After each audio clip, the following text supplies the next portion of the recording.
আজকে ভিডিওতে দেখব কিভাবে আমরা ফেস লক সেট করতে পারি।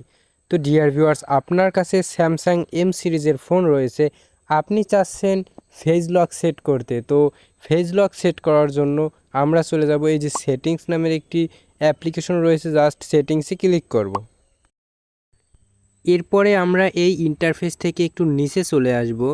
নিচে দেখুন যে একটি অপশন রয়েছে সিকিউরিটি অ্যান্ড প্রাইভেসি নামে যে একটি অপশন রয়েছে, এখানে জাস্ট একটি ক্লিক করে দেব।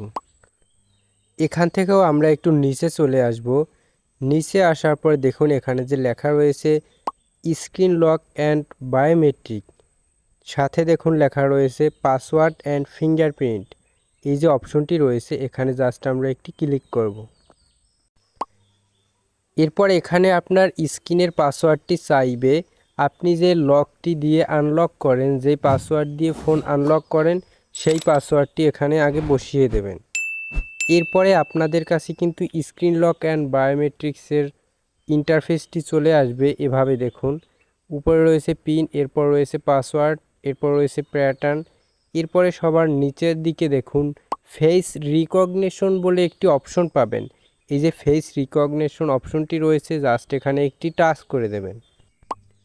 আপনি চাইলে ফেস রিকগনিশনের সকল তথ্য কিন্তু এখান থেকে পড়ে নিতে পারেন। পড়ার পরে নিচে দেখুন কন্টিনিউ বলে যে একটি বাটন রয়েছে, জাস্ট এখানে একটি ক্লিক করুন। এরপরে আপনাদের ক্যামেরাটি ওপেন হয়ে যাবে। এরপরে কিন্তু ক্যামেরা ওপেন হওয়ার পরে আপনি স্ক্যান করে নেবেন আপনার ফেসটি ভালো করে। স্ক্যান করার পরে আপনি কিন্তু কন্টিনিউতে ক্লিক করে দেবেন। ডিয়ার ভিউয়ার্স, আমাদের কিন্তু ফেস লকটি সেট হয়ে গেল। এভাবেই কিন্তু খুব সহজেই আপনারাও ফেস লক সেট করতে পারেন। আজকের ভিডিও এ পর্যন্তই, দেখা হবে পরবর্তী কোনো ভিডিওতে। আসসালামু আলাইকুম।